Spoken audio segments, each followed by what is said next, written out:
నమస్కారం. స్వతంత్ర భారతం ప్రత్యేక చర్చ కార్యక్రమానికి స్వాగతం. అమెరికా అధ్యక్ష ఎన్నికలు నిమిషానికి అనేక మలుపులను తలపిస్తున్నాయి, ఉత్కంఠ రేకెత్తిస్తున్నాయి.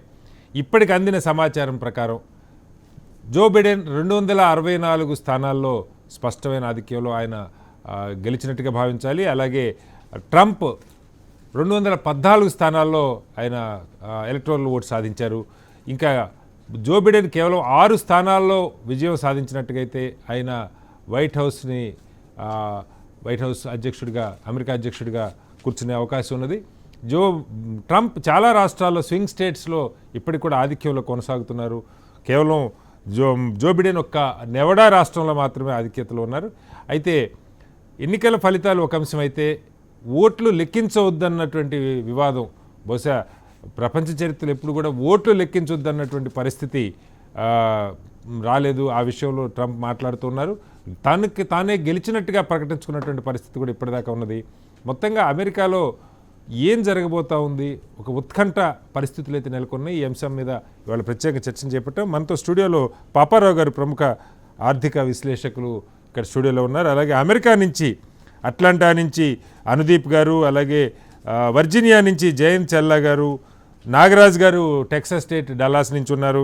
అలాగే కృష్ణా గుడిపాటి గారు రిపబ్లికన్ మద్దతుదారు, ఆయన కూడా మేరీల్యాండ్ నుంచి ఉన్నారు. సురేష్ కొచ్చాటి గారు కూడా ఫారిన్ అఫైర్స్ నిపుణులు, అమెరికా నుంచి మనతో జాయిన్ అవుతున్నారు. అనేక మంది కాలర్స్ కూడా దీని పట్ల ఆసక్తిగా ఉన్నారు. ముందుగా పాపారావు గారు మీతో స్టార్ట్ చేస్తాను. ఇప్పటికి అందుతున్న సమాచారం మేరకు అంటే గెలుపు దాదాపు తథ్యం. నెవడాలో ఆయన గెలుస్తారు, ఆధిక్యంలో ఉన్నారంటున్నారు. 1-2 రాష్ట్రాల్లో కూడా కొంచెం స్వింగ్ ఉన్నది. ఇంకా అనేక లక్షల ఓట్లు ఈ మెయిల్ ఇన్ బ్యాలెట్స్ కౌంట్ చేయాల్సిన పరిస్థితి ఉంది. ఈ గెలుపు ఒక అంశం, దాని మీద ఎలా చూస్తున్నారు? అంటే మనకు మాట ఉంది, పైర్హిక్ విక్టరీ అని. పైర్హిక్ విక్టరీ అంటే గెలుస్తాం కానీ శ్మశాన సామ్రాజ్యాన్ని ఏలుకోవాలి. అంటే నేను అమెరికాని శ్మశానంతో పోల్చట్లేదు, కానీ ఎందుకంటే మామూలు ఇంకో సామెత కూడా ఉంది, గెలిచిన వాడు ఇంటికి పోయి ఏడుస్తాడని, కోర్టులో ఓడిపోయిన వాడు. అందుకని ఏంటంటే ఇప్పుడు అమెరికాలో పరిస్థితి ఏంటంటే, అమెరికాలో ఎవరు గెలుస్తారనే దానికంటే ఎక్కువగా కూడా ఏంటంటే అమెరికా సమాజమే చీలిపోయి ఉందనేది చాలా కీలకమైన అంశం. వాళ్ళలో ఎవరు కూడా కాదనేది కాదు, ఎందుకంటే అది నా ఒక్కడ అభిప్రాయం కాదు. CNN లాంటి ఇంటర్నేషనల్ ఛానల్స్, అమెరికన్ ఛానల్స్ మొత్తం పోలరైజ్డ్, నెట్ట నిలువునా చీలిన అమెరికా మనం స్పష్టంగా చూస్తున్నాం. నిన్న కూడా మనం మాట్లాడుకున్న సందర్భంలో ఈరోజు అమెరికా ఎలా ఉందంటే it is on the verge of violence అన్నట్లుగా. ఏ క్షణాన ఎంత హింస రగులుద్దో అని భయపడుతున్నటువంటి పరిస్థితిలో, యాంగ్జైటీ, టెన్షన్లో అమెరికా ప్రజలు ఉన్నారు. దానికి రకరకాల తార్కాణాలు. వ్యాపారస్తులు ఎన్నికల కౌంటింగ్ మొదలవక ముందే తమ దుకాణాలన్నిటికీ మేజర్ సిటీస్లో చెక్కలు కొట్టుకుంటారు. నేనైతే ప్రపంచంలో ఎక్కడ సిచ్యువేషన్ పగలగొట్టేస్తారు. ఇది ఎప్పటి నుంచో నడుస్తుంది సార్. అమెరికాలో సివిల్ వార్ వస్తుంది అనేది చాలా కాలం, చాలా సంవత్సరాల నుంచి, ఒక 7-8 సంవత్సరాల నుంచి నడుస్తున్నటువంటి చర్చ. అది మెయిన్ స్ట్రీమ్లో లేదు, కొన్ని సైడ్ లైన్లో ఉన్నటువంటి బిజినెస్ వీటిల్లో కూడా ఉంది ఆ చర్చ. MSN ఏదో ఉంది, ఒక సమ్మో వెబ్సైట్ లాంటిది, వాటిల్లో అన్నింటిలో బిజినెస్ న్యూస్ ఉంటుంది. దాంతోపాటు ఈ చర్చ కూడా నడుస్తుండేది సార్. దాంతోపాటు ఏంటంటే ఇక్కడ దీంతోపాటు వచ్చేసరికి ఈరోజు అమెరికాలో గన్ సేల్స్ ఎలా పెరిగినాయో చూడండి. గన్ సేల్స్ విపరీతంగా పెరిగిపోయినాయి. అమెరికాలో గన్స్ ఏంటంటే బఠానీలు అమ్మినట్టు ఇక్కడ మనకి ఫ్రీగా అమ్ముకోవచ్చు. గన్స్ అంటే ఫైర్ ఆర్మ్స్ ఏ అయినా సరే. అట్లాంటి గన్ సేల్స్లో 50% ఆఫ్ ది గన్ సేల్స్ కొత్త వాళ్ళు కొంటున్నారు. అంటే 100 గన్స్ అమ్ముడుపోతే, 100 ఫైర్ ఆర్మ్స్ అమ్ముడుపోతే, ఆయుధాలు అమ్ముడుపోతే దానిలో 50 కొంటుంది కొత్త వాళ్ళు. అంతకుముందు ఎప్పుడు ఆయుధం కొనటం అవసరం అని ఫీల్ అయిన వాళ్ళు కొంటున్నారు. So much of violence. నిన్న నెవాడాలో 4 కాల్చి చంపుకున్నారు ఈ ఎన్నికల నేపథ్యంలోనే. వైట్ హౌస్ దగ్గర 4 ట్రంప్ మద్దతుదారులని స్టాప్ చేశారు నిన్న. తర్వాత లేటెస్ట్ ఇంకేమున్నాయి తెలియదు. So America is so tense. నేను ఒకటే చెబుతా ఉదాహరణ, నేను కోట్ చేయలేదు ఇంతకుముందు కాబట్టి. గత 10 సంవత్సరాల కాలం నుంచి జరుగుతున్న పరిణామాల్లో, 10 సంవత్సరాలు అంటే సుమారుగా 2008 సంక్షోభం దాటిన తర్వాత, 2010 తర్వాతే, అప్పుడు ఈ 10 సంవత్సరాల కాలంలోనే అమెరికా సిటిజన్షిప్ కోసం ప్రపంచం అంతా వెంపర్లాడుద్ది కదా. కానీ అమెరికా సిటిజన్షిప్ వదులుకొని వెళ్ళిపోయిన వాళ్ళు 37,000 మంది ఉన్నారు ఈ ఒక్క సంవత్సరమే. ఇప్పటిదాకా పోయిన నెల అంత ముందు నెల దాకా రికార్డు స్థాయిలో 5,000 మంది పైగా అమెరికా సిటిజన్షిప్ వదిలేసుకున్నారు. అది 2016 రికార్డు దాటి వెళ్ళిపోతుంది. ఈ సంవత్సరం ఎక్కువ మంది అమెరికా సిటిజన్షిప్ వదులుకుంటున్నారు. అమెరికా చిల్లిపడవైంది. అంటే అమెరికా చిల్లిపడడం అమెరికా ప్రజల సమస్య కాదు, సమస్య. రాజకీయాల్లో ఆర్థిక, రాజకీయ, సామాజిక సంక్షోభంలో అమెరికా కొట్టుమిట్టాడుతుంది. ఇట్లాంటి పైగా దానికి తోడు ఏమైంది, మీకు పోలీసుల దగ్గరే గన్స్ లేవు, జనాల దగ్గర గన్స్. ఇప్పుడు గనక ఏమాత్రం ఇది ఎట్లా ఉందంటే ఎండు గడ్డిలాగా ఉంది. దాని మీద గనక ఒక్క అగ్గిరావు పడిందంటే బగ్గున మండటం మాత్రమే ఆలస్యం. కాబట్టి పైగా ట్రంప్ అనేవాడు అగ్గికాజ్యం. ట్రంప్ ఏం మాట్లాడుతా అంటే, నేను విమర్శించడానికి కాదు, నేను ఓడిపోలేదు అంటున్నాడు ఇప్పటికీ.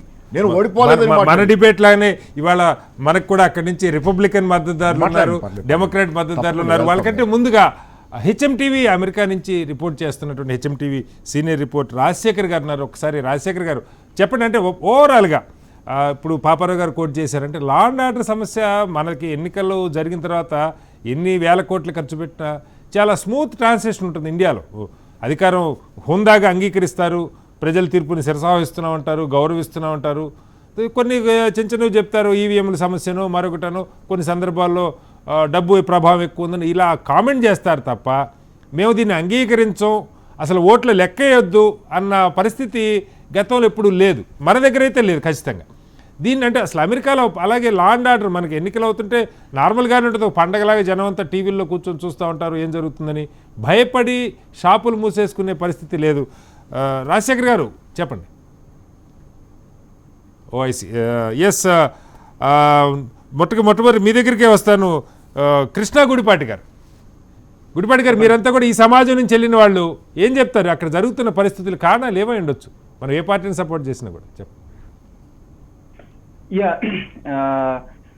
ఇది డెఫినెట్ గా లాస్ట్ 1 year లోంచి చూస్తే కనుక సామాజిక చీలిక బాగా విపరీతంగా ఉంది. మీరు అన్నట్టుగా రైట్స్ చూసాము, కాల్పులు చూసాము. Especially democratic states, control states లో రైట్స్ చాలా ఎక్కువగా ఉన్నాయి. లైక్ షికాగోలో అయితే చిన్నపిల్లల్ని కూడాను చంపారు, కానీ మేయర్ అక్కడ అడిగినా సరే కూడాను ఏమనలేదు, వాళ్ళు పీస్ఫుల్ ప్రొటెస్ట్ చేస్తున్నారు అనుకుంటూ వదిలేశారు. సో ఇది నిన్న వాషింగ్టన్ డీసీ నేను వెళ్ళి వైట్ హౌస్ దగ్గర మాట్లాడుతున్నప్పుడు ఒక నల్లతనంతో మాట్లాడినప్పుడు అంటున్నాడు, లైక్ వైట్ సుప్రమసీ ఇది అంది అని చెప్పేసి. వైట్ సుప్రమసీ అయింది ఎప్పుడో, ఒబామా నల్లతన్ ప్రెసిడెంట్ కూడా అయ్యాడు 8 సంవత్సరాలు.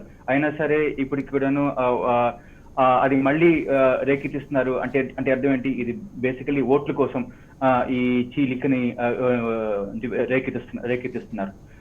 ట్రంప్ అందరినీ కూడాను యునైట్ చేసి నల్లవాళ్ళకి, లాటినోస్ కి, ఇండియన్స్ కి అందరికి కూడాను జాబ్స్, ఎకానమీ వచ్చేటట్టుగా చేశారు. ఇది ఫ్లోరిడాలో ఆయనకి విన్ అయ్యారు అంటే కారణం లటినోస్ ఓటు చాలా వచ్చింది. లటినోస్ స్మాల్ బిజినెస్ అమెరికన్స్ కూడా చాలా మంది ఉన్నారు. సో ఆయన అందరినీ యునైట్ చేసి, ఆయన బిజినెస్ మ్యాన్. సో ఆయన చూసేది ఏంటంటే అందరూ సక్సెస్ఫుల్ అవ్వాలి, అందరూ ప్రాస్పరిటీ అవ్వాలి అని. బట్ డెమోక్రాట్స్ వాళ్ళు చాలా డెస్పరేట్ గా ఉన్నారు. వాళ్ళ దగ్గర చాలా డబ్బులు కూడా ఎక్కువ ఫండ్ చేసి ఉన్నాయి కూడాను. రిపబ్లికన్స్ కి యాక్చువల్ గా ఫండ్స్ కొంచెం తక్కువ. దానివల్ల ఇది ఉపయోగించి if you see mainstream media అంతా CNN, MSNBC అందరు కూడాను ట్రంప్ ని ఫస్ట్ నుంచి కూడా, ఆయన ఎలక్ట్ అవ్వక ముందు నుంచి కూడాను, ఎలక్ట్ అయిన తర్వాత కూడాను ఆయన్ని టార్గెట్ చేస్తూ, ఆయన రేసిస్ట్ అని చెప్పి టార్గెట్ చేస్తూ ఇలా సమాజాన్ని ఒక చీలికలాగా చేశారన్నమాట. దాని వలన ఈ రోజు ఈ మనం చూస్తే కనుక సో మీరు మీడియాని బ్లేమ్ చేస్తున్నారు. దాని వలన వస్తుంది కృష్ణ గుడిపాటి గారు ఓట్ల కోసం చేశారు వీళ్ళు ఇది. దీని వలన కానీ అంతేగాని సమాజం పర్మనెంట్ గా చీలవుతుందా అని చెప్పేసి ఆలోచించలేదు వాళ్ళు. రైట్, మళ్ళీ వస్తాను మీ దగ్గరికి కృష్ణ గుడిపాటి గారు. ఎస్, జయంత్ చెల్లా గారు చెప్పండి. కృష్ణ గారు కొన్ని సీరియస్ కామెంట్స్ చేశారు. మొట్టమొదటి నుంచి కూడా రేసిస్ట్ అన్న ముద్ర వేశారు ట్రంప్ గారి మీద. అలాగే మీడియా అతనికి సహకరించలేదు, ఇవన్నీ కూడా కారణాలని, డబ్బులు ఎక్కువ ఉన్నాయని కూడా చెప్తా ఉన్నారు డెమోక్రాట్స్ దగ్గర. ఏం చెప్తారు?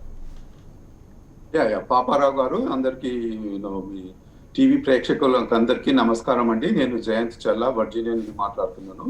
నేను ఈ డిబేట్స్కి వెళ్ళక ముందండి, పాపారావు గారు మీకు కూడా ఒక విజ్ఞప్తి ఏంటంటే, మీరు మరీ ఎగ్జాజరేట్ చేసి చెప్పొద్దండి. అమెరికాలో పరిస్థితులు అంత దారుణంగా లేవు. ఏదో సివిల్ వార్ వస్తుంది, షాప్స్ అన్ని షట్ చేసుకుంటున్నారు, అదేం లేదండి. నిన్న ఎలక్షన్స్ అయినాయి, అన్ని ఆఫీసెస్ ఓపెన్ ఉన్నాయి, అన్ని స్టోర్స్ ఓపెన్ ఉన్నాయి. ఈరోజు ఎలక్షన్స్ తర్వాత కూడా రిజల్ట్స్ రాలేవు, కానీ అయినా కానీ అన్ని షాప్స్ ఓపెన్ ఉన్నాయి, మా ఆఫీస్ వర్క్ చేస్తుంది, ఎవ్రీథింగ్ ఈస్ గోయింగ్ నార్మల్ అండి. మీరు అమెరికా ఇంకా చాలా అభివృద్ధి చెందిన దేశము, చాలా పెద్ద దేశము, చాలా బాగుంటుంది. సో జయంత్ గారు అంటే జయంత్ గారు పాపారావు గారు జయంత్ గారు జయంత్ గారు ప్రత్యర్థుల మధ్యన బాగానే అవుతుంటాయండి.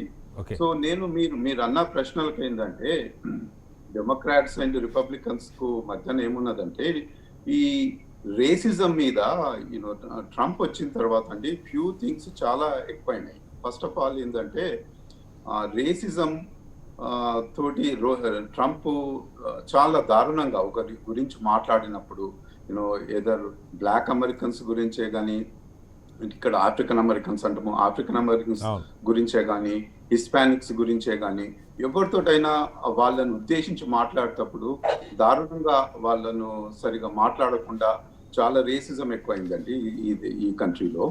సో ఇప్పుడు బైడెన్ గారు సందేశం ఏంటంటే అందరము నాకు డెమోక్రాట్స్ ఓట్ వేసినా కానీ నేను ప్రెసిడెంట్ అయినప్పుడు మాత్రము అందరం నేను అమెరికాకు ప్రెసిడెంట్ను, రిపబ్లికన్స్ ను డెమోక్రాట్స్ ను అందరం కలిసి నేను అందరితోటి రూల్ చేస్తాను, గవర్నెన్స్ చేస్తాను, నేను ఒక్క పార్టీకి అన్ని గవర్నెన్స్ చేయాలని ఉన్నది. లెట్స్ హావ్ ఫెయిత్ అని చెప్తున్నాడు ఆయన. లెట్స్ హావ్ ఫెయిత్ అని చెప్తున్నారు జో బిడెన్. మీకు రేసిజం అనేది ఈ మధ్యన ఎందుకు వస్తుందంటే ఇప్పుడు ఫర్ ఎగ్జాంపుల్ ప్రెసిడెన్షియల్ డిబేట్ అవుతుందండి, అందరూ ప్రపంచం మొత్తం వాచ్ చేస్తున్నారు. అయితే ట్రంప్ ఏమన్నారు, వీళ్ళు can you condemned racism, white సూప్రమిస్టులు అని ఉన్నారు. వాళ్ళు ఏంటంటే కొన్ని రిమోట్ ఏరియాస్ లో ఉంటారు, మేమే తెల్ల వాళ్ళమే చాలా ముందుకు ఉండాలి అన్నట్టు ఆ ఉద్దేశంతో ఉంటారు.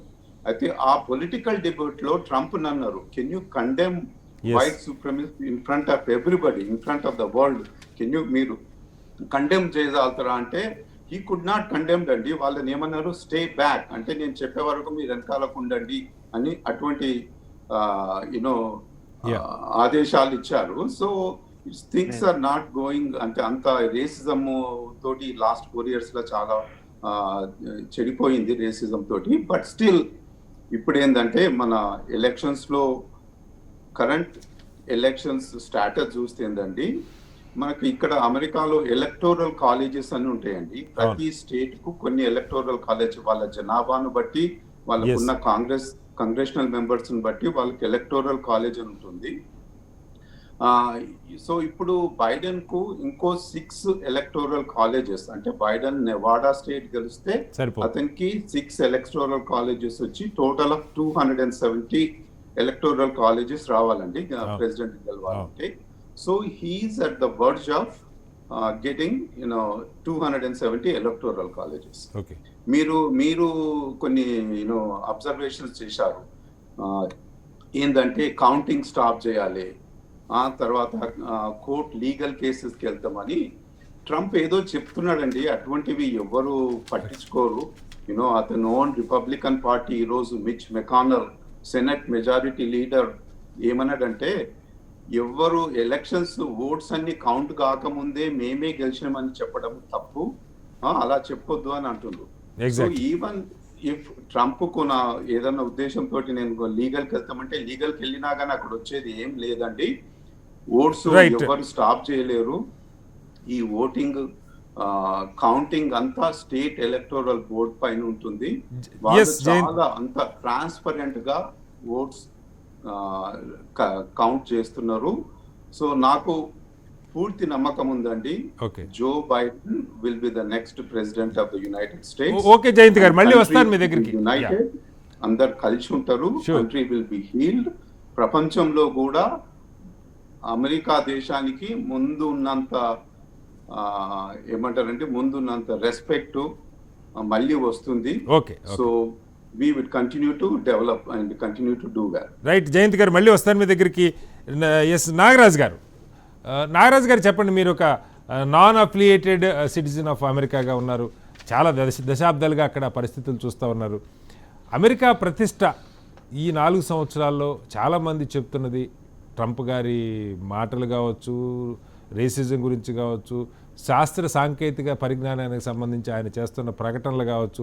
ఉదాహరణకి ప్యారిస్ ట్రీటీ నుంచి బయటికి రావడం దగ్గర నుంచి మొదలు పెడితే, అసలు నేను టెక్నాలజీని అంగీకరించను, I will go back to oil అని చెప్పి మళ్ళీ ఈ లైక్ సోలార్ పవర్ ఇలాంటి వాటికంటే కూడా ఆయిల్ వాడకాన్ని ప్రమోట్ చేస్తానని చెప్పడం. అంటే ఒకటని కదా, అసలు అనేక అంశాలు 3 కీలకంగా అమెరికా ఆర్థిక వ్యవస్థ, ఇతర దేశాలతో అంతర్జాతీయ ఒప్పందాల విషయంలో అతను వ్యవహరిస్తున్న తీరు, మూడవది వ్యక్తిగతంగా అతని ప్రవర్తన. ఈ మూడిటికి సంబంధించి అమెరికా ప్రతిష్ట కొంత దిగజారేలాగా WHOతో కయ్యం కానీ ప్యారిస్ ట్రీటీతో కానీ ఒకటని కాదు అన్ని విషయాల్లో కూడా గతంలో ఉన్నటువంటి గీతలన్నీ దాటి వ్యవహరించిన పరిస్థితి. దీని విషయంలో ప్రజలు స్పందన కానీ అమెరికా ఇప్పుడే జయంత్ గారు చెప్తున్నారు అమెరికా ప్రతిష్ట కాస్త మసకబారిందేమో, అగ్రరాజ్యంగా చెప్పుకున్న దీన్ని తిరిగి నిలబెట్టడంలో ఏ రకంగా ఉండొచ్చు అంటారు? జో బిడెన్ ఆ రకంగా వ్యవహరిస్తారనుకోవాలా? అందరికి నమస్కారం అండి. బేసికల్లీ ఇప్పుడు ఏ పార్టీ వచ్చినా ఎవరు వచ్చినా సరే ఇక్కడ అమెరికా గౌరవానికి కానీ అమెరికా ప్రోగ్రెస్ కానీ ఎవరు అడ్డంకి కాదండి. Okay okay so basically Trump కొన్ని విషయాల్లో అగ్రెసివ్గా ఉన్నారు డెఫినెట్గా, కొన్ని విషయాల్లో జనాలను ఇబ్బంది పెట్టిన పరిస్థితి ఉంది. అట్లనే డెమోక్రటిక్ వే ప్రపోజల్ కూడా అలాగే ఉంది. ఇప్పుడు ట్రంప్ తీసుకుంటే ఇట్స్ నాట్ 100% ఫెయిల్యూర్ ఏం కాదు ట్రంప్. ఇప్పుడు ఫారిన్ పాలసీస్ తీసుకున్నాను, ఎస్పెషల్లీ ఫారిన్ పాలసీస్ తీసుకుంటే మేక్ ఇన్ ఇండియా అని మనం ఇండియాలో ఎలా అంటామో మేక్ ఇన్ అమెరికా అంటున్నాడు. సో దానికి యుద్ధాలను ఆపాడు, అంటే వేస్టేజ్ చాలా వరకు ఆపాడు.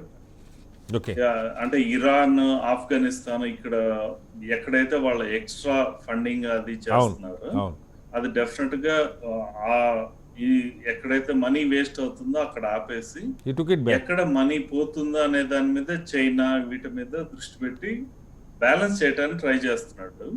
At the same time as a party policy కొద్దిగా రిచ్ పీపుల్ కి ఫర్గానే ట్యాక్స్ లాస్ మార్చడము అలాంటివి చేశారు. బట్ డెమోక్రటిక్ వరకు చూస్తే but at the same time Trump వచ్చేసి ఇమిగ్రెంట్స్ మీద వాటి మీద కొద్దిగా స్ట్రాంగ్ గా ఉన్నట్టుగా ఉన్నది. At the same time Democratic from the beginning always is for immigrants. We're all here because of Democratic party, no doubt. So అట్లనే రేపు ఎవరితో అయినా at the end America is the country for opportunities and definite గా develop అవ్వాలంటే ప్రపంచం అంతా కలిసే ఉంటుంది.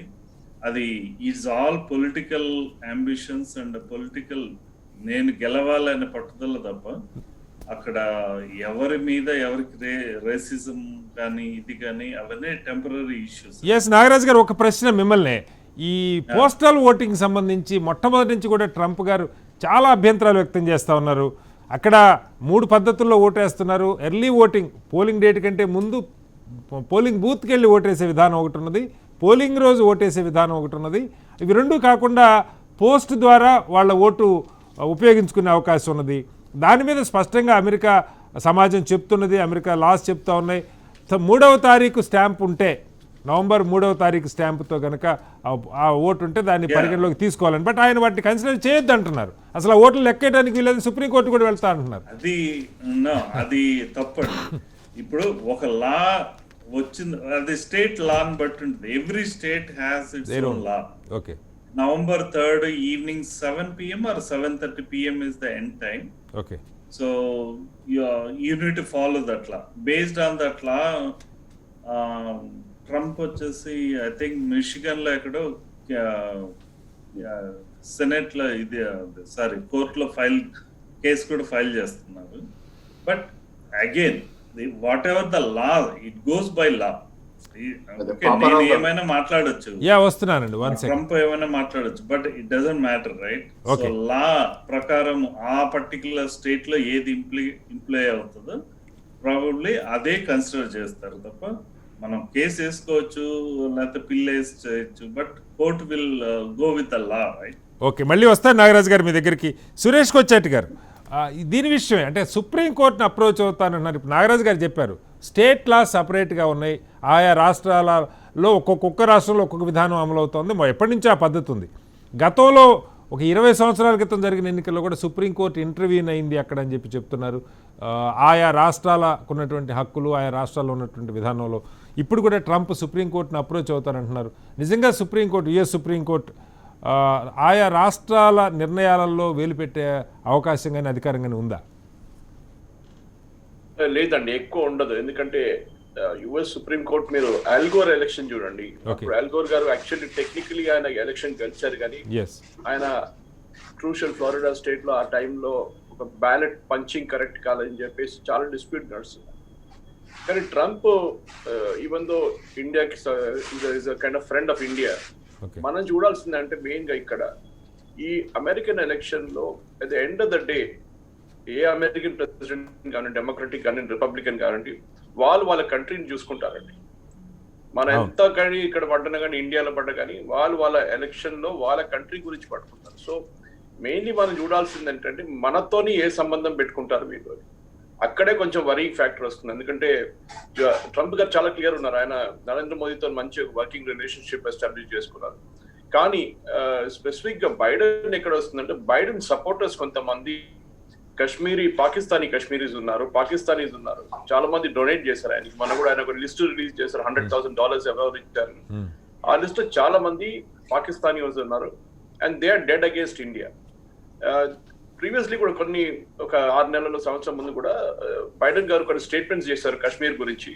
అది చాలా వరింగ్ మనకి. సో సుప్రీం కోర్టుకి వెళ్ళి ఇంకా ఈ ఎలక్షన్ ఆపడం అనేది ట్రంప్ గారిది ఒక గేమ్ ఆఫ్ బ్లఫ్ అంటారు ఇంగ్లీష్ లో. ఈ జస్ట్ ట్రైయింగ్ ఇట్ అంతే, ఇంకే ఆయన ఏం చేయలేరు ఎక్కువ. ఎందుకంటే ఎలక్షన్ క్లియర్, హూవర్ విన్స్. మన దగ్గర ఇండియాలో ఉన్న first pass the post system అంటారు ఇండియా. అంటే మరి ఎవరికి ఎక్కువ మెజారిటీ వస్తే వారు గెలుస్తారని మన సిస్టమ్ ఉంటే, అక్కడ కాలేజ్ రిప్రజెంటేషన్ లాగా ఉంటుంది. There is number of electoral oats for state అన్నమాట.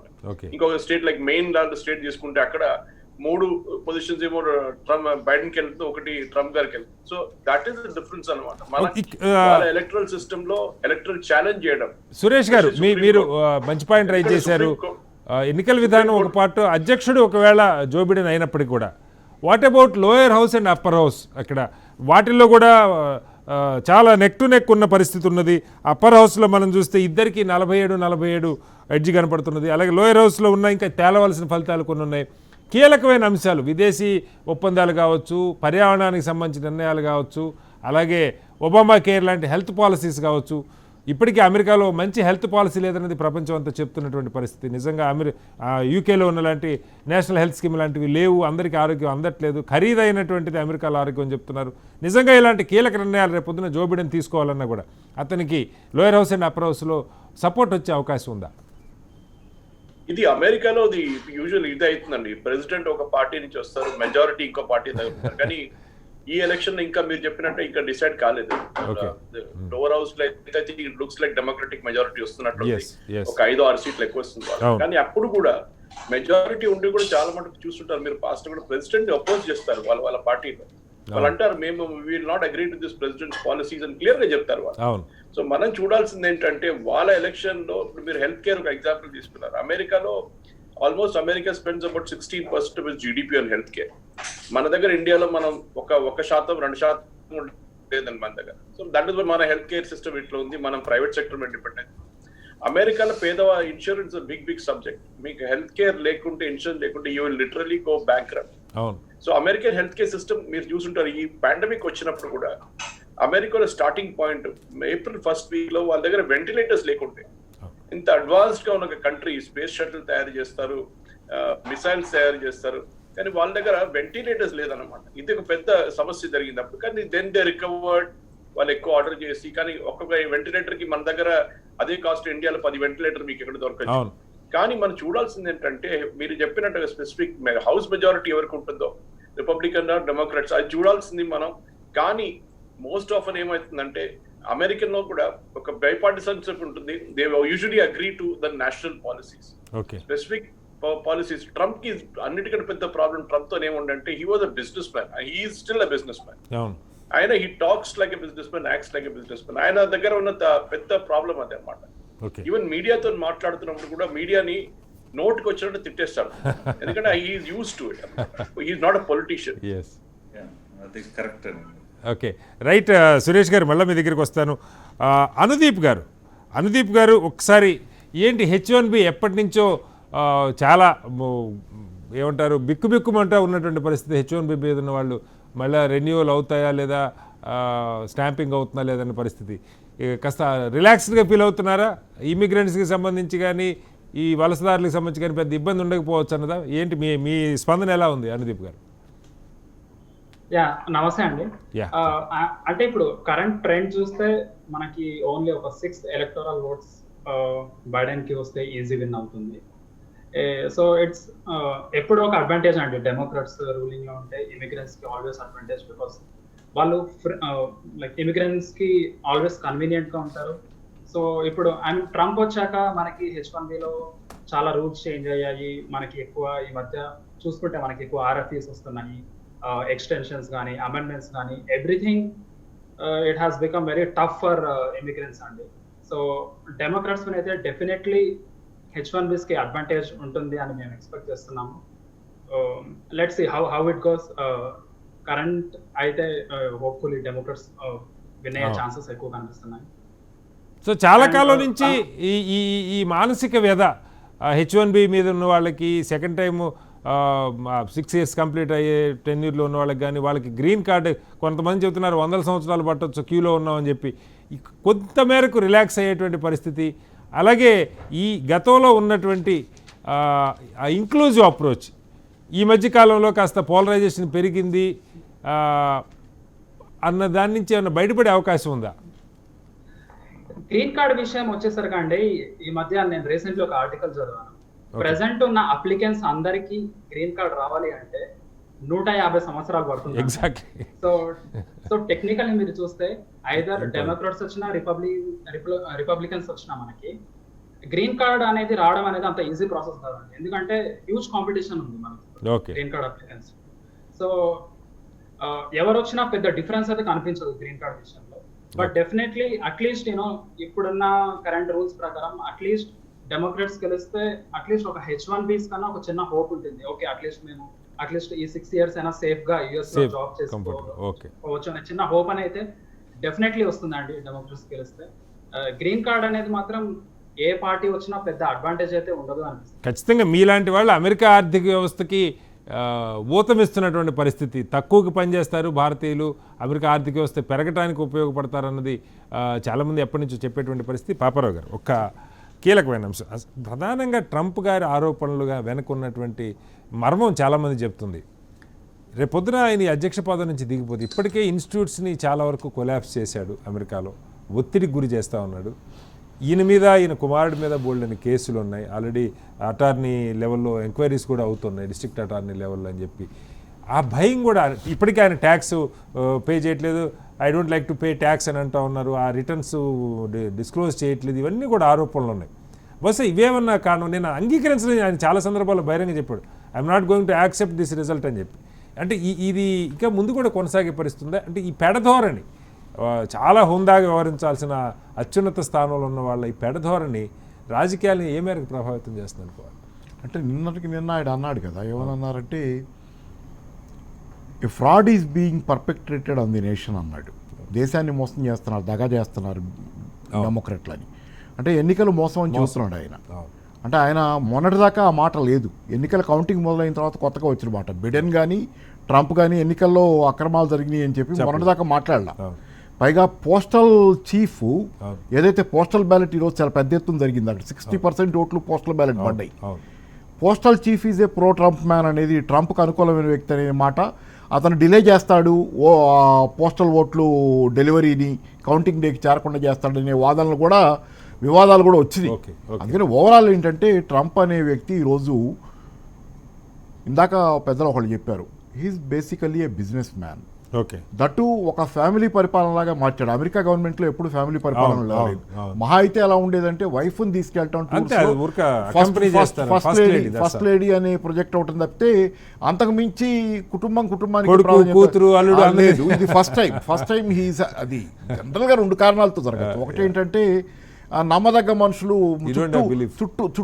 చుట్టూ నమ్మదగ్గ వాతావరణం లేనప్పుడు బేసిక్గానే మార్పులు తేవాలనుకున్న మనిషి కూడా తన మనుషులు తను పెట్టుకోవటం కోసం, భద్రత కోసం, నమ్మకం కోసం పెట్టుకోవచ్చు. రెండోది ఏంటంటే అవినీతి కారణంతో పెట్టుకోవచ్చు. ఇప్పుడు ఏ కారణం అనేది సరే కేసుల భయాలు అనేవి మాత్రం ఉన్నాయి ట్రంప్కి, దానిలో డౌటే లేదు. అది ఎలా వస్తాయి కేసులు, ఏ రకంగా వస్తాయి అనేది పక్కన పెడితే ఓవరాల్గా హీ రూల్డ్ బైపాసింగ్ చాలా అమెరికా చట్టాలనే బైపాస్ చేసి ఇష్టానుసారం రూల్ చేసినటువంటి పరిస్థితి అయితే ఉంది.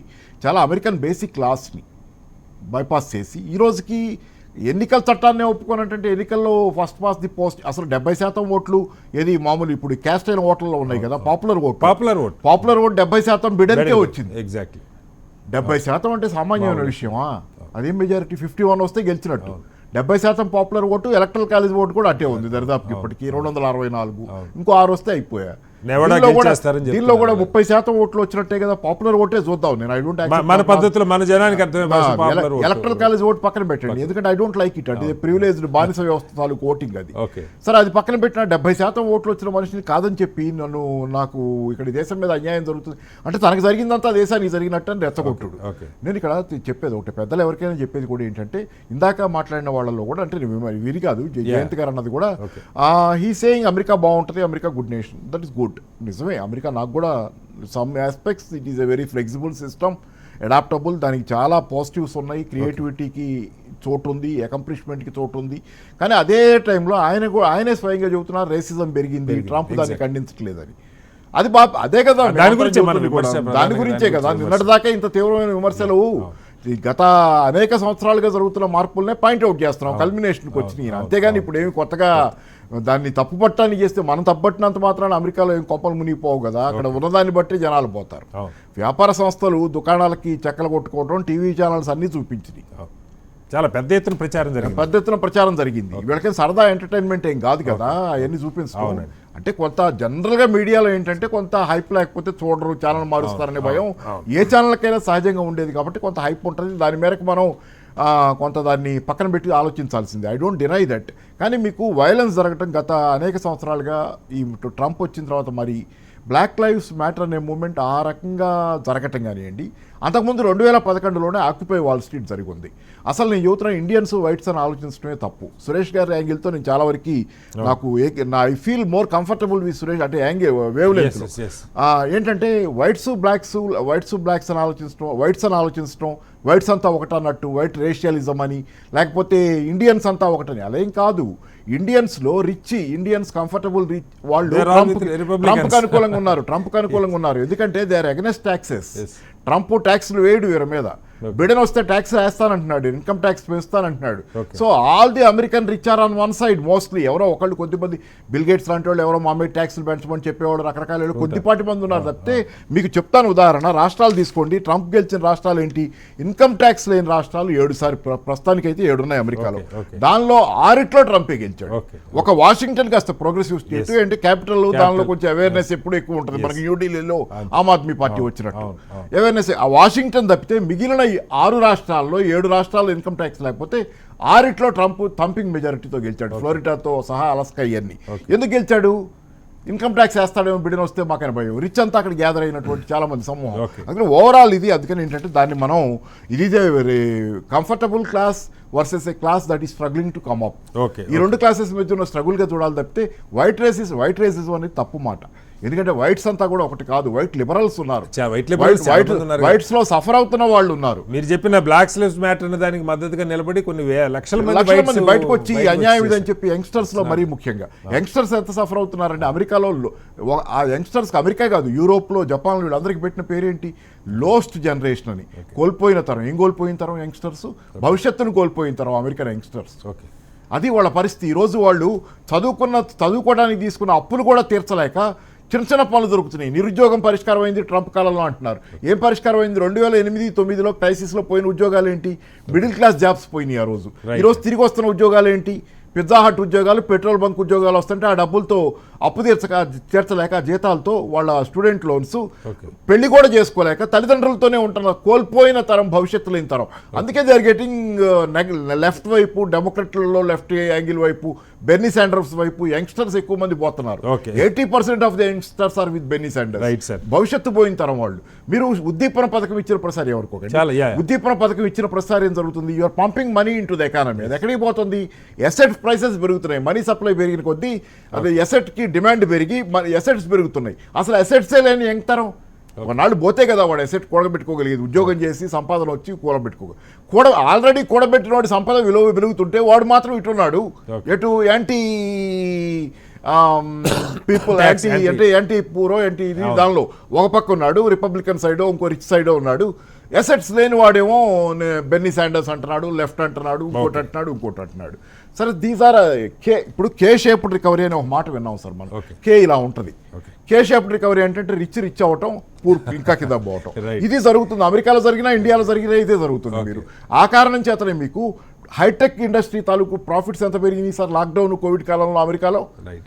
పూర్ అవుతున్నారు. 5.6 కోట్ల మంది అమెరికాలో అన్నం కోసం అంటే రొట్టె ముక్క కోసం క్యూలలో నుంచి అడుక్కుంటున్నారు సూప్ కిచెన్స్ ముందు. కోట్ల మంది హైటెక్ కంపెనీల తాలూకు ఆస్తులు పెరుగుతున్నాయి, షేర్ మార్కెట్లు పెరుగుతాయి. రైట్ సార్, ఒకసారి మనం లార్జ్ ఇష్యూస్ ఆర్థిక అంశాలు మళ్ళీ చర్చిద్దాం. చర్చలో ఓ చిన్న విరామం. ఎస్, చర్చకు తిరిగి స్వాగతం. కృష్ణా గుడిపాటి గారు, సమస్యలు ఎన్నున్నా ట్రంప్ గారు ఎలాంటి భాష మాట్లాడినా ఒకటైతే అప్రిషియేట్ చేయదగింది, ఇండియాలో కంటే భిన్నంగా ఇండియాలో సహజంగా ప్రతిపక్షాలు ఈ ఆరోపణలన్నీ చేస్తాయి. మిస్యూజ్ జరుగుతుంది పవర్ని, లేకపోతే మాకు వ్యతిరేకంగా చేస్తున్నారు, ఓట్లు గుద్దుకున్నారు, ఈవీఎంలు ట్యాంపర్ చేశారు, ఇవన్నీ అపోజిషన్ పార్టీస్ నుంచి వింటాం. కానీ అమెరికాలో ఈసారి రూలింగ్ పార్టీ ఈ ఆరోపణలు చేయాల్సిన పరిస్థితి వస్తూ ఉంది. ఇన్స్టిట్యూట్స్ వాటిని కండెమ్ చేస్తూ ఉన్నాయి. మీరు హెల్త్ విషయంలో తీసుకున్నా, లేదు ఇవాళ పోస్టల్ బ్యాలెట్ తీసుకున్నా, రాష్ట్రాల హక్కులకు సంబంధించి తీసుకున్నా, ఆయా రాష్ట్రాలకు సంబంధించినటువంటి అధికారులు వాళ్ళు ఇది కరెక్ట్ కాదు, దీన్ని ఇందాక ఎవరు చెప్పారు, రిపబ్లికన్స్ వాళ్ళే ఓటింగ్ ఆపమని చెప్పడం కరెక్ట్ కాదని చెప్తున్నారు. సో ఒక రకంగా కొంతమేరకు ఇప్పటికీ కూడా ఇన్స్టిట్యూట్స్ వాటి స్వతంత్రత నిలబెట్టుకునే ప్రయత్నం భారత్లో చాలా సందర్భాల్లో అది మనకు కనపడదు. నోటికి జిప్పేసుకొని ఉంటారు పార్టీలో ఇతర నాయకులు కానీ అలాగే సంస్థలు కానీ మాట్లాడవు, అధికారానికి అనుకూలంగా తప్ప మాట్లాడే అవకాశాలు చాలా చాలా తక్కువ. బట్ అమెరికాలో ఆ స్వేచ్ఛ ఇలాంటి పరిస్థితుల్లో కూడా కనపడటాన్ని ఎలా చూడాలి? అమెరికాలో డెఫినెట్ గా మాట్లాడడానికి, అందరికీ పీస్ఫుల్ ప్రొటెస్ట్ చేయడానికి స్వేచ్ఛ డెఫినెట్ గా ఉందండి. ఫర్ ఎగ్జాంపుల్ ఈవెన్ నేను కూడాను కొన్ని ప్రొటెస్ట్ అలాగా ఆర్గనైజ్ చేశాను. But at the same time ఎప్పుడు పీస్ఫుల్ గానే ప్రొటెస్ట్ చేసాం, ర్యాలీస్ కూడా చేసాం. They were all peaceful. So ఇప్పుడు ఈవెన్ ఈ బిఎల్ఎం సంబంధించింది చూసుకుంటే కనుక, బ్లాక్ లైవ్స్ మ్యాటర్ సంబంధించింది, అది పీస్ఫుల్ ప్రొటెస్ట్ గానే చేస్తే అందరికీ మాట వస్తుంది. కానీ if you see specifically blue states లోని మెయిన్లీ ఎందుకు రైట్స్ జరిగాయి? రైట్స్ అంటేను మన ఇండియన్ అమెరికన్స్ తాలూకా కార్ డీలర్షిప్స్, రెస్టారెంట్స్ ని కూడా కూల్చేశారు, అది ధ్వంసం చేశారు. అంతెందుకు మన ఇక్కడ మహాత్మా గాంధీ స్టాచ్యూ ఉంది ఇండియన్ ఎంబసీ ఎదురుకుండా, దాన్ని కూడాను స్మియర్ చేశారు. Mahatma Gandhi garu Martin Luther King, black movement కి Martin Luther King is kind of like పెద్ద. అవి కొన్ని సందర్భాల్లో మూర్ఖత్వాలండి, వాటి గురించి మనకి పెద్ద చర్చ కాదు. కానీ పాపారావు గారు కీలకమైన అంశాలు ఏమనెత్తారు. కొన్ని మిలియన్స్ ఆఫ్ పీపుల్ ఈరోజు కూడా అన్ఎంప్లాయ్మెంట్లో ఉన్నారు. ముఖ్యంగా యువత భవిష్యత్తు పట్ల ఆందోళనతో ఉన్నారు. మా భవిష్యత్తు గ్యారంటీ ఏంటి, స్టడీ లోన్స్ కూడా తీర్చుకోలేని పరిస్థితిలో ఉన్నారు. ఎకానమీ పెరుగుతున్నా అది పేదలకి అందేలాగా, నెక్స్ట్ జనరేషన్ యూత్కి ఉపయోగపడేలాగా లేదు, కొద్దిమంది బెనిఫిట్స్ని కాపాడేలాగా ఉందని ఒక ఆరోపణ చేశారు. ఏం చెప్తారు?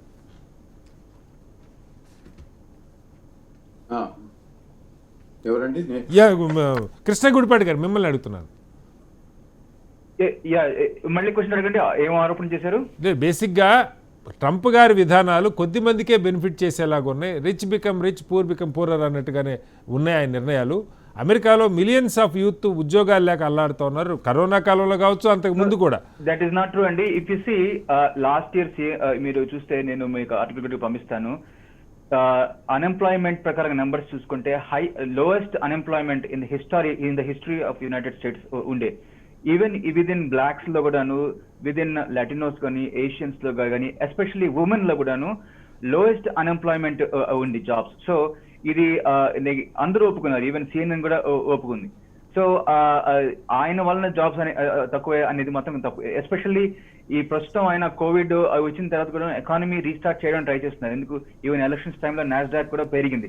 ఏంటంటేనో ఆయన అప్రోచ్ ఏంటంటేనో బిజినెసెస్ అంటేనో ఓన్లీ $1 బిలియన్ బిజినెసెస్ ఒకటే కాదు, స్మాల్ బిజినెసెస్ కూడా చాలా ఉన్నాయి.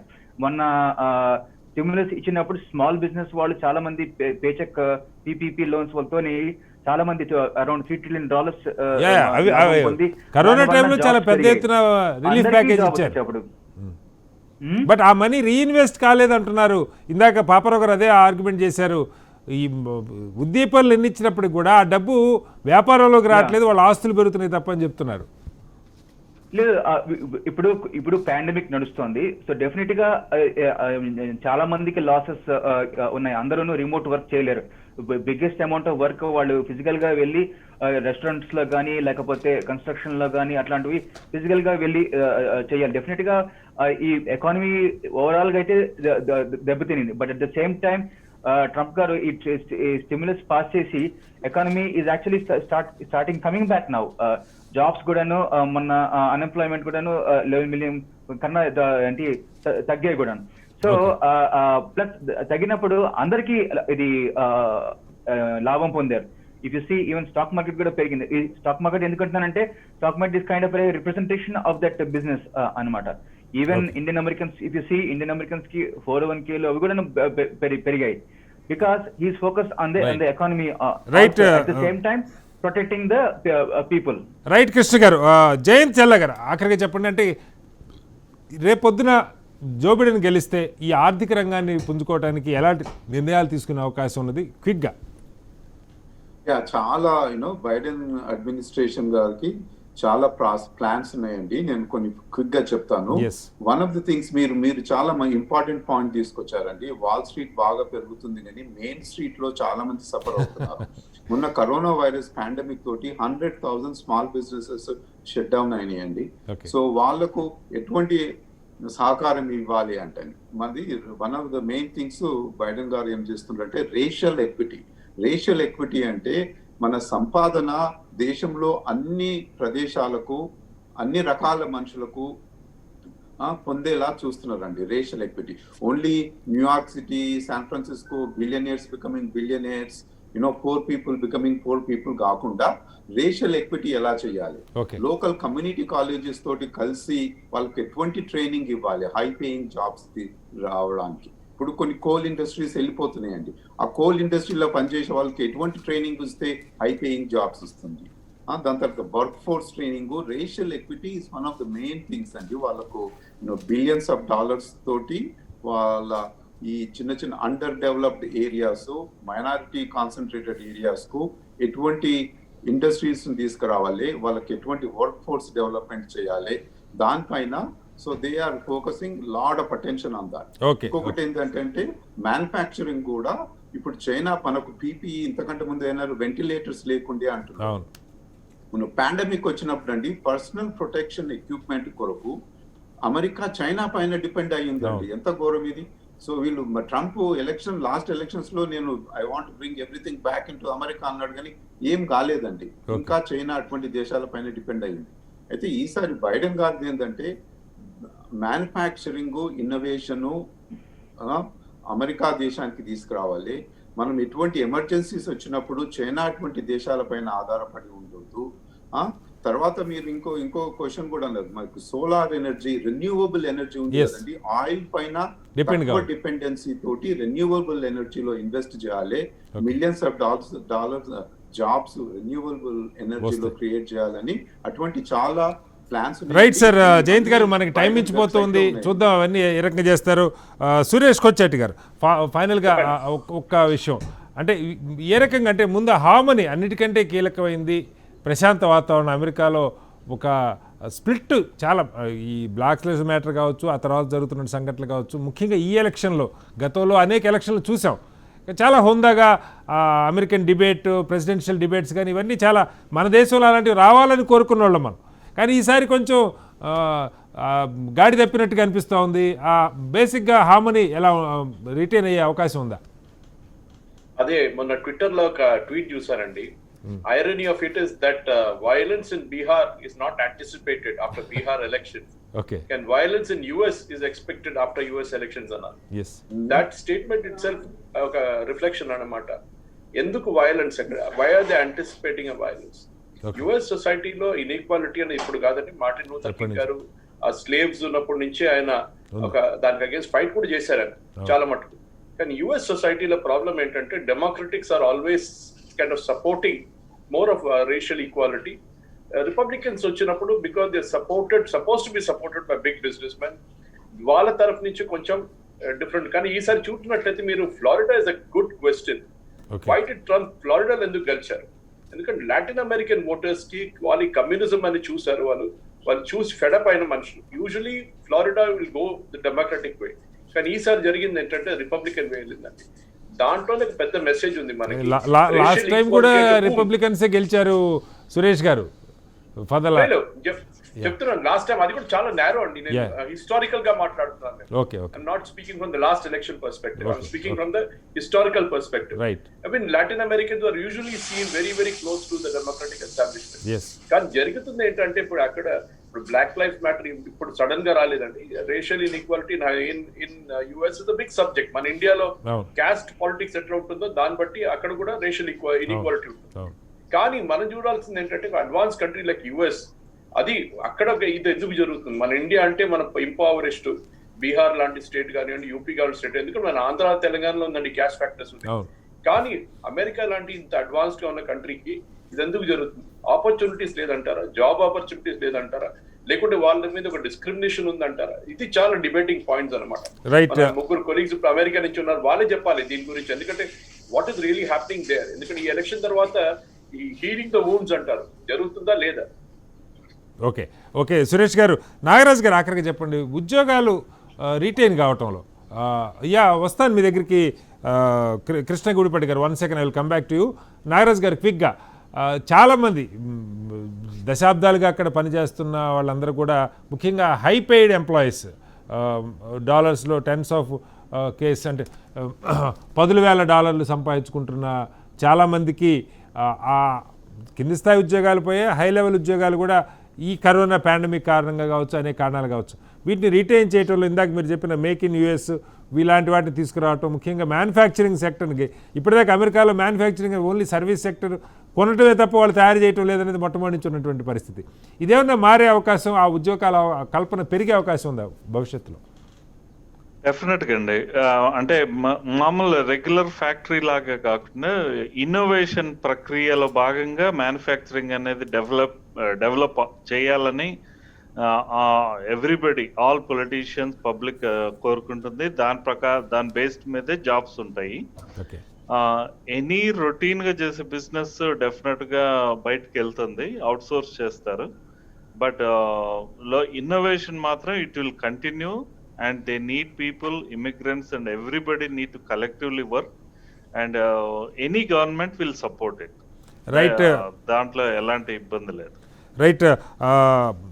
కృష్ణ గుడిపాటి గారు, మీరు మాట్లాడే ముందు పాపారావు గారు ఒక సెకండ్ తీసుకుంటాను, దానికి మీరే ఆన్సర్ చేయాల్సి వస్తున్నారు కూడా. క్విక్గా చెప్పండి సార్. కృష్ణ గారు చెప్పింది ఏంటంటే స్టాక్ మార్కెట్ షేర్, మా ఎకానమీ బాగుంది కాబట్టి స్టాక్ మార్కెట్, కానీ ఆ లింక్ లేదనేది ఇప్పుడు జయంత్ గారు స్పష్టంగా చెప్పారు. లింక్ లేదు అది అసలు. స్టాక్ ఎకానమీ నెగటివ్ లో ఉంటే స్టాక్ మార్కెట్, వాల్ స్ట్రీట్ బాగుంది కానీ మెయిన్ స్ట్రీట్ బాగాలేదు. అది ఆక్యుపై వాల్ స్ట్రీట్ లో వచ్చిన నినాదమే అది కదా. Wall street versus main street అనేది ఆక్యుపై వాల్ స్ట్రీట్ అనేది 99% 1% అనేది. సరే, అయితే తర్వాత రెండోది పెద్దలు చెప్పింది ఏంటంటే కృష్ణ గారు, నిరుద్యోగం తగ్గిందన్నారు. నేను కాదంటలా, నిరుద్యోగం శాతం పరంగా తగ్గింది, కానీ క్వాలిటీ ఆఫ్ జాబ్స్ పడిపోవడం వల్ల తక్కువ వేజెస్ వస్తున్నాయంటారు. 2008-9లో పోయిన ఉద్యోగాలు మిడిల్ క్లాస్ జాబ్స్, నేను చెప్తుంది కాదు, టైం పత్రిక చెప్పింది చాలా కాలం క్రితం. మిడిల్ క్లాస్ జాబ్స్ పోయి తిరిగి వస్తున్న ఉద్యోగాలు ఏంటంటే కాంట్రాక్ట్ ఉద్యోగాలను, తక్కువ వేజెస్ ఉద్యోగాలు, చిన్న చిన్న ఉద్యోగాలు వస్తున్నాయి, పెద్ద హాట్ ఉద్యోగాలు లాంటివి ఎక్కువ అయ్యే జరుగుతున్నాయి. దాంతో వేతనాలు తక్కువ ఉండే యంగ్స్టర్స్కి మంచి ఉద్యోగాలు దాకా వాళ్ళు అప్పులు తీర్చలేకపోతున్నారు, స్టూడెంట్ లోన్స్. అదే అక్కడ ఉద్యోగాలు తిరిగి వచ్చినాయి. అదే కాదు, ఇంకోటి ఏంటంటే drop outs from the employment market చాలా ఎక్కువ. ఎంప్లాయ్మెంట్ మార్కెట్లో ఉద్యోగాలు డ్రాప్ అవటం వల్ల కూడా ఎంప్లాయ్మెంట్ ఫిగర్ బాగా ఉన్నట్టే కనపడుతుంది, అన్ఎంప్లాయ్మెంట్ పెరిగినట్టు కనపడాలి. వాళ్ళు ఉద్యోగాల కోసం వెతికితే కదా అన్ఎంప్లాయ్మెంట్ మీకు కనపడేది, వాళ్ళు డ్రాప్ అయిపోతే కనపడదు. ఇవన్నీ ఉన్నాయి ఫ్యాక్టర్స్. కాబట్టి ఏంటంటే America is qualitatively what it is not in 2008. అది మారింది, గుణాత్మకంగా చాలా లో లెవెల్లోకి వెళ్ళింది. తర్వాత రెండోది ఏంటంటే జయంత్ గారు చెప్పిన దానిలో వెంటిలేటర్స్ కోసం కూడా వాళ్ళు చైనా మీద, ఎస్ ట్రూ, ఆయిల్ ఇండస్ట్రీకి సంబంధించినంత వరకు ఒకటే కొటేషన్ సార్, ఇప్పుడు లాబీ, ఆయిల్ ఇండస్ట్రీ లాబీకి Trump represent, renewable energy Obama try చేశాడు, దీన్ని రాల్ఫ్ నాడర్ చాలా కష్టం. అసలు అమెరికాలో వెంటిలేటర్స్ ప్రాబ్లంకి ఆయిల్ తాలూకు రెన్యూవబుల్ ఎనర్జీ రాపోవడానికి రెండింటికి మధ్య ఒక లింక్ ఉంది సార్. ఆ లింక్ ఏంటంటే ప్రాఫిట్స్ సార్. ప్రాఫిట్స్ ఏంటంటే ప్రాఫిట్స్ ఉంటేనే వాళ్ళు ఏదైనా చేస్తారు. వెంటిలేటర్ చేయాలన్నా ప్రాఫిట్ చూసుకోవటం వల్లే అమెరికాలో అవి తయారు చేయకుండా ఆయుధాలు మాత్రమే తయారు చేసుకుంటున్నారు, లాభాలు వచ్చేది. సడన్గా కోవిడ్ వచ్చేసరికి అమెరికన్ మినిస్టర్ ఒక ఆయన కంప్లైంట్ చేస్తాడు, ఇట్లాంటి సంక్షోభాలు వచ్చిన ప్రసారి ఆరోగ్య సంక్షోభం, మమ్మల్ని అందరూ వదిలేస్తున్నారు అనాథల్లాగా అని చెప్పేసి ఆ మధ్య మొన్న కోవిడ్ అప్పుడు ఎవరి సమస్య వాళ్ళు చూసుకుంటారు, ఎందుకంటే you are looking at profits only. అందుకే రాల్ఫ్ నాడర్ అన్నాడు, American oil industry will never encourage solar energy because sun is not in their hands అన్నాడు. రైట్ సార్, సన్ వాళ్ళ చేతిలో లేడు కాబట్టి సోలార్ ఎనర్జీ వాళ్ళు ఒప్పుకోరు అన్నాడు. అందుకే దాని రిప్రజెంటేటివ్ ట్రంప్. ప్రాఫిట్స్ మీద కాదు, you have to run the system around the people oriented system. ఒకప్పుడు వెల్ఫేర్ స్టేట్ ఉండేది, దాన్ని నాశనం చేశారు. వెల్ఫేర్ స్టేట్ కాకుండా you are running the state around the profits. దీని చుట్టూ రన్ చేస్తున్నారు, క్యాపిటల్ చుట్టూ.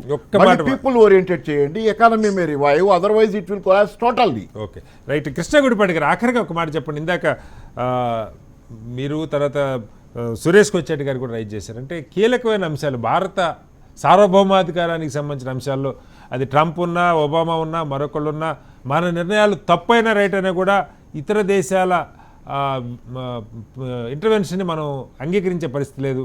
ఇందాక కాశ్మీర్ గురించి కానీ డోనార్స్ ఎవరికైనా ఇవ్వచ్చు, కాశ్మీరీలు, పాకిస్తాన్ వాళ్ళు ట్రంప్కి ఇవ్వచ్చు, లేదా జో బిడెన్కి ఇవ్వచ్చు. బట్ ట్రంప్ కొన్ని సందర్భాల్లో గీత దాటి వ్యవహరించారు. ఆ మాటకు వస్తే అంతకుముందు కూడా ఒకళ్ళిద్దరు అమెరికా అధ్యక్షులు కాశ్మీర్ ఇష్యూ పరిష్కారంలో మేము వేలు పెడతాం, ఇండియా పాకిస్తాన్ మధ్యవర్తి ఇలాంటి మాటలు మాట్లాడారు. జో బిడెన్ నుంచి అలాంటి పరిస్థితులు ఏమన్నా ఉండే పరిస్థితి ఉందా, లేదు హోందాగా అది వాళ్ళ అంతర్గత విషయం అంగీకరిస్తారనుకుంటున్నారు? జో బైడెన్ గారు మాట్లాడరు, మేబీ మాట్లాడకపోవచ్చు ట్రంప్ లాగా నేను కాలు పెట్టినా లేదా అని. బట్ జో బైడెన్ గారు ఖచ్చితంగా పాకిస్తాన్ కి ఫండింగ్ ఇంక్రీజ్ చేస్తారు. మీరు ఆయన హిస్టరీ చూస్తే కనుక $7 billion వెన్ హీ వాజ్ సెనేటర్గా ఉన్నప్పుడు ఆయన $7 billion ఎయిడ్ పాకిస్తాన్ కి ఇచ్చారు as part of war on terror అని చెప్పేసి. పాకిస్తాన్ కి చాలా కారణాలు లేవు సార్, అక్కడ పేదరికం ఉంది, అవిద్య ఉంది, వీటికి ఇస్తే మనకి అభ్యంతరం ఏంటి? పాకిస్తాన్ నిజంగా బాగుపడి యుద్ధానికి కాకుండా పనికొచ్చే వాటికి ఇస్తే మనకి ఎందుకు అభ్యంతరం ఉండాలి? పేదరికం పోవటానికో ఉద్యోగాలు కల్పనకో. పాకిస్తాన్ మీరు చూస్తున్నారు ఆ $7 billion తోని ఎకానమీ ఎంత పెరిగింది. ఇప్పుడు యాక్చువల్ గా ఇప్పుడు వాళ్ళు FATF గ్రే లిస్ట్ లో కూడా వచ్చేసారు. ఎందుకు? వాళ్ళ ఎకానమీ వాళ్ళు చూసుకోలేదు, వాళ్ళ బ్యాంక్స్ అన్ని కూలిపోతున్నాయి. ఇప్పుడు కూడాను పాకిస్తాన్ ఎవరు ఫండింగ్ ఇవ్వట్లేదు, ఈవెన్ సౌదీ అరేబియా కూడా ఫండింగ్ ఇవ్వట్లేదు. సో $7 billion ఎక్కడికి వెళ్ళాయి ఈ ఫండ్స్ అన్ని? సో సెనేటర్ బైడెన్ గారు చేశారు. వాళ్ళకి తెలుసు ISI ఇదంతా అన్ని రకరకాల టెర్రరిస్ట్ పనులకు ఉపయోగిస్తుందని. సో ఈ రోజుల్లో చూస్తేను మీకు పాకిస్తాన్ వాళ్ళు చాలా మంది కీలక పాత్రలో పాలసీ అనలిస్ట్ గాను బైడెన్ క్యాంపెయిన్ లోని చాలా మంది ఉన్నారు. నేను and that is the one of the reasons why I switch to Republicans. నా ప్రశ్న ఒకటి సురేష్ గారు, అంటే మీరు చెప్తున్న దానిలో కృష్ణ గారు, అంటే పాకిస్తాన్ పౌరులని ద్వేషిస్తున్నారా, లేకపోతే విధానాలు రూలర్స్ని మనం ఇండియాతో ఉన్న వైరాన్ని మనం ఇచ్చేయాలి తప్ప పాకిస్తాన్ అనలిస్ట్ మంచి అనలిస్ట్ ఏ పార్టీకి ఉంటే మనకి అభ్యంతరం ఏంటి? పాకిస్తాన్ కి ఎవరు ప్రెసిడెంట్ ఉన్నప్పుడు ఇచ్చారండి. పాకిస్తాన్ కి న్యూక్లియర్ బాంబు చేయడానికి Reagan helped in a huge way. Democratic parties ఎప్పుడు Democratic party is always helpful to the people that have democratic governments. Trump తోటి చూస్తే Trump is only friends with the dictatorships అండి. South Korean తోటి friendship అంటాడు, Europe లో ఉన్న ఆలయస్ తోటి అందరితోటి దూరం అవుతున్నాడు. సో ఇండియాకు కూడా when Biden becomes the president of the United States, Democratic Party always have a very good relationship with India. Yes. And Biden will continue to do a great relationship with India. ఏదో ఒకటి Muslims కు ఇస్తారు, అదంతా అది that's all rubbish అండి. ఎందుకంటే no, it is not rubbish అండి. For example, I attended one webinar called Biden Harris for Hindu Americans అని చెప్పేసి, దాంట్లోని the policy analyst who was speaking about the policy analyst was Uzbek Muslim. Hindus for Biden దాంట్లోని హిందూస్ తాలూకా policy గురించి discuss చేసింది హిందువులు కాకుండాను it was a Muslim policy analyst. He was speaking on that. Why are but you getting into at the same time, Muslims? And we are in the United States. Everybody is the same. Don't Right. bring I agree. religion into the politics. These new Yes, I agree. But new in that people case, have become in that Modi case, supporters have become Trump supporters. Ikkada. Right. No, That in is that paining case, to me. I did not talk why about should Modi we here. care? If you should not care about religion, I agree. In that case, Krishna గారు in fact Hindus అమెరికాలో Biden even event Trump targeted. కూడా Muslims Tayar మద్దతు చేశారు పెరిగింది. No, it's a Krishna గారు I think Hindus for Biden religion, event politics Biden is group around వాళ్ళే the world, చేశారు. especially Democratic Krishna Gudipati Party. గారు మీరు గమనించారో లేదో ముస్లింల వ్యతిరేకత అమెరికాలో ట్రంప్ పట్ల కొంతమేరకు తగ్గింది. ఎందుకంటే మొదట్లో ఆయన బ్యాన్ చేస్తాను వీళ్ళు రావటం ఈ ముస్లిం కంట్రీస్ నుంచి అని చెప్పినవి కొన్ని మార్చుకున్న కారణంగా కావచ్చు మరొకటి కావచ్చు ముస్లింల పట్ల వ్యతిరేకత తగ్గి ముస్లిం ఓటింగ్ దాదాపు 17% ట్రంప్కి పెరిగిందని కూడా వస్తుంది. కొంత దాని నుంచి బయటికి రావాల్సిన అవసరం ఉంది. ఆఖరిగా అనుదీప్ గారు క్విక్గా చెప్పండి మీ హోప్ ఎలా ఉంది భవిష్యత్తు గురించి? H1B వీసా మీద మీరున్నారు అమెరికాలో, యూ ఫీలింగ్ కంఫర్టబుల్? కంఫర్టబుల్ అండి. ఇందాక పాపారావు గారు ఒక అన్ఎంప్లాయ్మెంట్ గురించి మెన్షన్ చేశారు. రైట్. మనము ఇప్పుడు అమెరికన్ లో ఇక్కడ స్టూడెంట్స్ అవి కంపేర్ చేసుకుంటే ఇందాక ఒక మాట అన్నారు పిజ్జా హట్ లో జాబ్ చేస్తారు.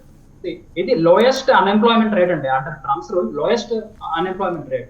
Employment is really doing good అండి. ఇప్పుడు స్టూడెంట్స్ అనే వాళ్ళు ఇక్కడ మనలాగా ఏదో బీటెక్ చేసేసాము ఎంబడే జాబ్ చేస్తున్నాం ఐటీ జాబ్స్ అలా కాదండి. ఇక్కడ వీళ్ళు బీటెక్ చేయాలంటే ఒక సెమిస్టర్ బ్రేక్ తీసుకోవచ్చు. వాళ్ళ ఎకనామిక్ సిచ్యువేషన్స్ బాగాలేకపోవచ్చు. వాళ్ళు బయట పార్ట్ టైం జాబ్ చేస్తూ మళ్ళీ ఒక బ్రేక్ తీసుకొని మళ్ళీ ఎడ్యుకేషన్ కంటిన్యూ చేస్తారు. అంటే ఇక్కడ వాళ్ళకి ఇష్టం వచ్చిన జాబ్ చేస్తారండి. అంటే ఇప్పుడు రైట్. అంటే పాపారావు గారు చెప్పింది మిడిల్ లెవెల్ జాబ్స్ పోతున్నాయి. మిడిల్ లెవెల్ జాబ్స్ లైక్ మీ ఎదురుగా నాగరాజు గారు ఉన్నారు, సీనియర్ కన్సల్టెంట్, అలాంటి వాళ్ళకి కూడా చాలా ఇబ్బందిగా ఉన్న సందర్భాలు అనేక ఉన్నాయి. ఎనేహో మొత్తంగా మనకి టైం మించిపోయింది. మరొకసారి ఇది ఈ రోజుతో అయ్యేది కాదు, అనేక చర్చలు జరగాల్సి ఉంది అమెరికా పరిస్థితుల గురించి. కానీ మనం దీని మీద ఫలితాలు ఎలా ఉన్నా సరే బైడెన్ గారి వెబ్సైట్ మీద he has a policy that says Muslim America. joebiden.com/Muslim America. Right అండి, వద్దాం వాటిలోకి మళ్ళీ వద్దాం. కృష్ణ గుడిపాటి గారు టైం మించిపోతా ఉంది. Hold on a second. But we asked through big donors who multi-million dollars మన ఇండియన్ అమెరికన్స్ ఎవరైతే బైడెన్ హ్యారిస్ క్యాంపెయిన్ డొనేట్ చేశారో వాళ్ళ ద్వారా అడిగించాం. ముస్లిం అమెరికా అంటే ఒసామా బిన్ లాడెన్ ని చూసిన దేశం ముస్లిం అమెరికా అన్నప్పుడు జో బైడెన్ కి ఓటేసి ఉండేవాళ్ళు కాదు. కృష్ణ గుడిపాటి గారు మీరు అర్థం చేసుకోవాల్సింది ట్విన్ టవర్స్ కూల్చినటువంటి సంస్థలకో లేకపోతే మరొకళ్ళకో బైడెన్ గారి joebiden.com/Muslim America అని చెప్పేసి పెట్టారు. And he said he will Suresh కొచ్చాటి గారు ఆఖరిగా religion I agree. But then why did they do that? Right. Suresh గారు మీరు రెస్పాండ్ కండి. You are the right person to answer. Why did they not do 70% of the popular vote to Biden? మరి వాళ్ళందరికీ తెలీదా? One second Krishna గారు మరి time మించిపోయింది, మన్నించాలి. ఈ చర్చలోకి మన ఇండియాలో రోజు ఈ చర్చ జరుగుతున్నాయి. సార్ ఒక చిన్న రిక్వెస్ట్, ఒక్కసారి సురేష్ గారు క్విక్ గా. Never fought a battle on its soil. మీరు గుర్తుపెట్టుకోండి అది.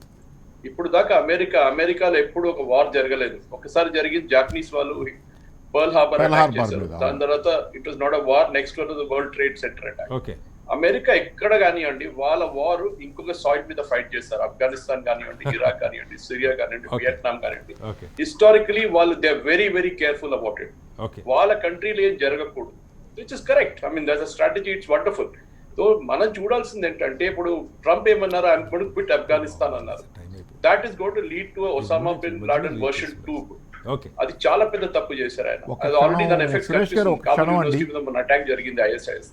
So Biden has to take a very strong foreign policy decision. Pakistan అని పక్కన పెట్టేస్తారు. పాకిస్తాన్ పెద్ద ఇంపార్టెంట్ కాదు. Problem is going to be Afghanistan. Problem is going to be Iraq. Problem is going to be Syria. ఇక్కడ ఏం చేయబోతున్నారు బైడెన్ గారు? That is going to be very very Suresh గారు ఎందుకంటే the world will less slip into a mess. Already Azerbaijan లో మనం చూస్తున్నాం, అక్కడ ఆర్మేనియా నేను చిన్న వేరే చెప్పేది ఉంది.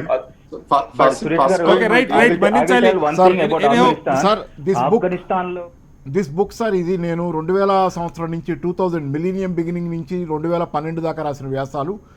సరే దాని పొలిటికల్ యాంగిల్ అది పక్కన పెడితే ఈ బుక్ కాపీ కావాలంటే అంటే America is going to suffer అనేది ఎకనామిక్గా రాసిన వ్యాసాలు కాపీలు కావాలని అంటే వాట్సాప్ కాపీ పంపుతా సింపుల్గా సమాధిలోకి సామ్రాజ్యవాదం అనేది 9866179615 సార్ 9866179615. రైట్ సార్, అయినా టైం ఇచ్చిపోయింది. ఈ ఫలితాలు భారత్తో అమెరికా రిలేషన్స్ విషయంలో చాలా మంచిగా ముందుకెళ్లాలని కోరుకుందాం, అలాగే అమెరికా ఆర్థికంగా నిలదొక్కోవాలని కూడా కోరుకుందాం. చర్చలో పాల్గొన్న పాపారావు గారికి, అనుదీప్ గారికి, జయంచల్ల గారికి, నాగరాజు గారికి, కృష్ణాగుడిపాటి గారికి, అలాగే సురేష్ కొచ్చాట గారికి ప్రత్యేక ధన్యవాదాలు. ఇది ఇవాల్టి ప్రత్యేక చర్చ.